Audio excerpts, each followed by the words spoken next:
शहनशाही जज्बात कहलाने वाले वर्सटाइल अदाकार मोहम्मद अली इस कदर नेक दिल और हमदर्द इंसान थे कि जब फिल्म साज आगा जिए गुल के नाफरमान बेटे रफ़ीक गुल ने उन्हें गुलबर्ग में उनकी कोठी से बेदखल करने की कोशिश की तो मोहम्मद अली ने ना सिर्फ उसकी मिन्नत समाजत की बल्कि ये पेशकश भी की कि वो ज़ेबा बेगम के 1.5 करोड़ मालियत के जेवरात बतौर जमानत अपने पास रख ले, मगर बीमार बाप को जीते जी उसके घर से बेदखल ना करे। ख्याल रहे कि आगा जिए गुल पाकिस्तान के चोटी के फिल्मसाज थे। ये पेशावर के रहने वाले थे। आगा साहब 21 साल की उम्र में फिल्मी लाइन में आए। सूबा सरहद में फिल्मों के डिस्ट्रीब्यूटर बने।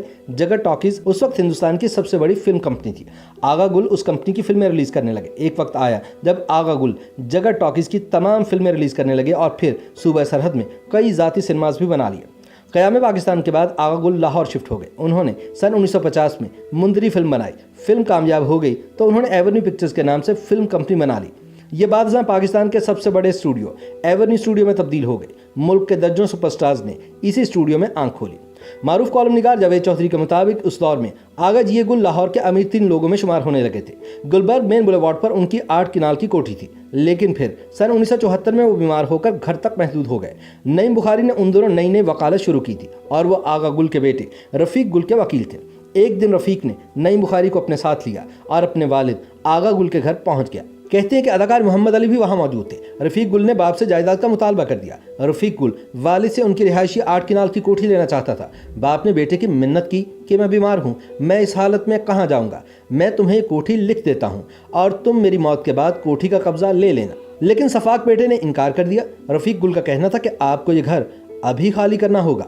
आगा गुल के हाल पर मोहम्मद अली और नईम बुखारी दोनों को बहुत तरस आया। मोहम्मद अली ने आगा जिए गुल के बदबख्त बेटे रफ़ीक गुल को पेशकश की कि ज़ेबा बेगम के पास 1.5 करोड़ रुपए मालियत के जेवरात हैं, तुम ये जेवरात बतौर गारंटी अपने पास रख लो, लेकिन अपने वालिद आगा साहब को इस घर में रहने दो। जब तुम्हें आगा साहब की वफात के बाद ये घर मिल जाएगा तो तुम ये जेवरात मुझे वापस कर देना। मगर आगा जिए गुल का नाहंजार बेटा रफ़ीक गुल ना माना। जब ये मामला तूल पकड़ गया तो उस बदबख्त बेटे ने ब्रीफकेस से पिस्तौल निकालकर अपने बीमार वालिद पर तान दिया। बेटे का सफाकाना सलूक देखकर आगा गुल की आंखों में आंसू आ गए। वो हिम्मत करके उठे, चेक बुक लेकर आए, 70 लाख रुपए का चेक काटा, उसे रफ़ीक गुल के हवाले किया और बोले, तुम ये रकम लो और मुझे इसके बाद कभी अपनी शक्ल ना दिखाना। नाफरमान बेटे रफ़ीक गुल ने वो चेक जेब में डाला और नईम बुखारी के साथ वापस चला गया। कहते हैं कि आगा जिए गुल सन 1983 में लंदन में इंतकाल कर गए। मौत के वक्त उनका कोई अपना उनके पास मौजूद नहीं था। आज दुनिया में ना ही गुल फैमिली बची है, ना एवेन्यू स्टूडियो और ना ही 8 किनाल की वो कोठी जिसके लिए एक नाफरमान बेटे ने अपने बाप पर ही पिस्तौल तान ली थी। दूसरी जानिब नईम बुखारी के बकौल ये मंजर देखने के बाद उनके दिल से पूरी जिंदगी के लिए दौलत की ख्वाहिश खत्म हो गई। कॉलम निगार जावेद चौधरी के मुताबिक अगर हम चंद लम्हों के लिए आंखें खोलकर दाएं बाएं देखें तो हमें अपने इर्द गिर्द सैकड़ों ऐसी मिसालें मिल जाएंगी। उनका कहना है कि हमसे ज़िंदगी में सिर्फ 10 चीज़ें बेवफाई करती हैं। हम अगर उन 10 बेवफाओं की फहरिस्त बनाएं तो ओहदा, दौलत और औलाद पहले 3 नंबरों पर आएंगे। लाख कोशिश के बावजूद ओहदा हमेशा कायम नहीं रहता। मुशर्रफ जैसे फौजी आमर को सजाए मौत से बचने के लिए दुबई में खुद साख्ता जिला वतनी इख्तियार करना पड़ती है और मोहतरमा बेनज़ीर भुट्टो और मियाँ नवाज शरीफ जैसे बाख्तियार लोगों को भी अदालतों के बाहर गंदी ईंटों और कलों की हफ्स ज़्यादा कोठरियों में महबूस होना पड़ता है। इसी तरह बेशुमार अरब खरबपति लोग भी पैसे के मोहताज हो जाते हैं। हम बेशुमार लोगों को पूरी ज़िंदगी अपनी औलाद के सुख के लिए दुखों के बेलने से गुजरते देखते हैं, लेकिन वही औलाद ज़मीन और जायदाद के लिए अपने वालिदैन की मौत का इंतज़ार करती है। ये ऐसी तलख़ हकीकत है जिससे हर शख्स वाकिफ़ है, लेकिन इसके बावजूद इंसान का कमाल है।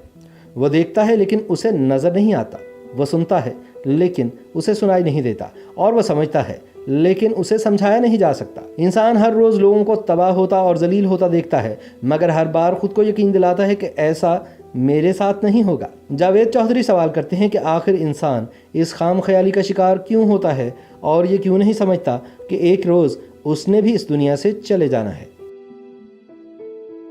YouTube पर गूगली न्यूज देखने के लिए youtube.com की सर्च बार में गूगली न्यूज टीवी टाइप करें। गूगली न्यूज के पेज पर सुर्ख रंग के सब्सक्रिप्शन वाले बटन पर क्लिक करना ना भूलिए। YouTube पेज पर अपलोड होने वाली वीडियोस से बाखबर रहने के लिए बेल आइकन पर क्लिक कीजिए। आपको हर नई वीडियो के बारे में नोटिफिकेशन मौसूल हो जाएगा।